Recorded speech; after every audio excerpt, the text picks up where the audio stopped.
Security firm Okta warns of an unprecedented password stuffing attack that is piggybacking on regular users' mobile and home devices. The UK is banning obvious passwords.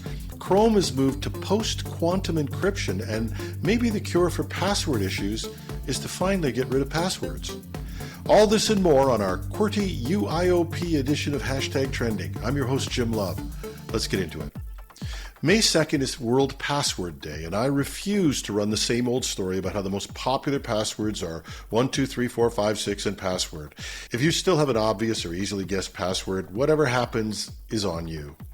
For all of you, though, who are seeking to advise friends or users on how to generate good password, let's just recap the rules. We know longer is better, 12 to 14 characters. The rules of math make these much harder to crack. While length is strength, combining non-obvious use of uppercase and special characters and symbols is helpful because you increase the number of characters you have and therefore increase the numbers, and the math takes care of itself. Try to avoid words from dictionaries or names of people, products, or organizations. When you change your password, make it radically different. Incrementing numbers or other predictable patterns just makes it easy to crack.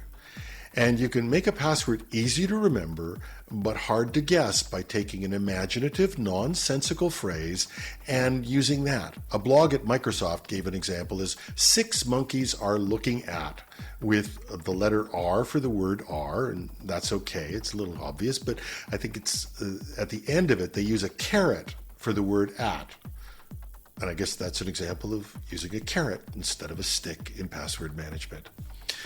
Sorry. Never reuse passwords ever, but don't mix your passwords between work and personal banking especially. And if you find passwords hard to remember, you can keep them written in a safe place, but a password manager is still the best bet. Yeah, they've had problems, but they're a lot safer than duplicated or easy to guess passwords. Okay, we got that out of the way. Here's some stories I found this week and saved for the show.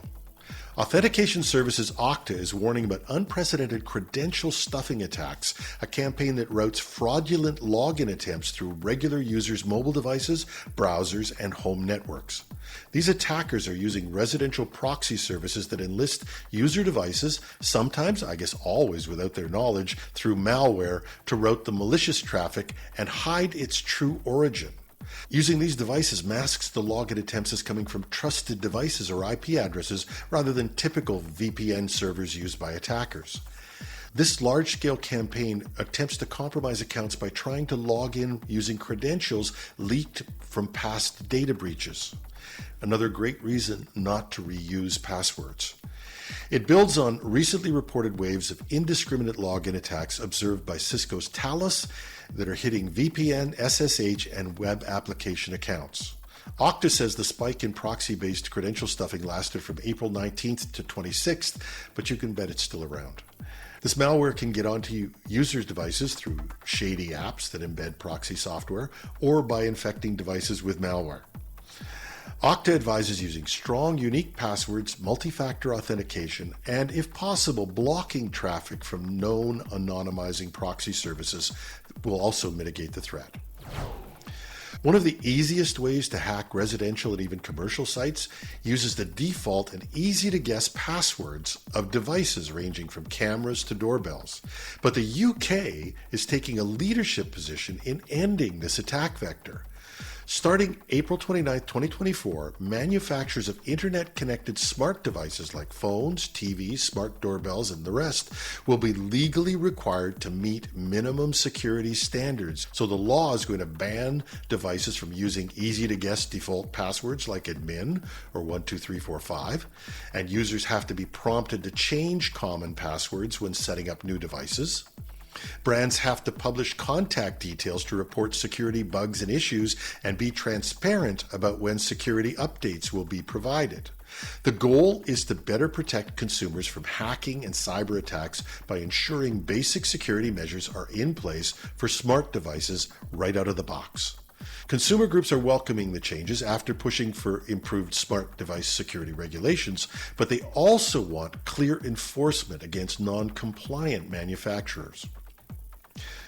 The new Product Security and Telecommunications Infrastructure, PSTI, laws aim to strengthen the UK's overall resilience against cybercrime threats targeting consumer tech products. UK government officials state that these first-in-the-world laws will give consumers greater peace of mind that their personal data, privacy, and finances are protected in smart devices. Some users of Google's Chrome web browser are reporting issues connecting to websites and online services after a recent update enabled new post-quantum encryption technology. Google introduced an experimental post-quantum cryptography algorithm in Chrome version 124 to protect internet traffic against future decryption by quantum computers. And the new encryption is meant to safeguard TLS connections from what are called store now, decrypt later attacks, where encrypted data is collected today to be cracked by more powerful computers down the line.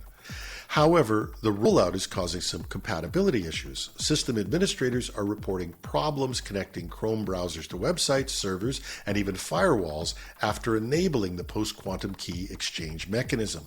The issue stems from some network devices and servers being unable to properly handle the larger encrypted client hello handshake messages required for the new standard. Instead of falling back to classic encryption if post-quantum isn't supported, the connections are simply being dropped. Affected products include firewalls and security appliances from vendors like Fortinet, SonicWall, and Palo Alto Networks, as well as AWS cloud services. To mitigate the problem, Google has provided an option in Chrome to disable the new post-quantum encryption temporarily, but the company warns this workaround will eventually be removed as post-quantum cryptography becomes a requirement. Website owners should test if their servers are impacted and contact vendors for product updates to ensure compliance with post-quantum key exchanges going forward. While protecting against future quantum decryption is important, the rollout highlights the challenges of deploying new encryption standards that break older implementations.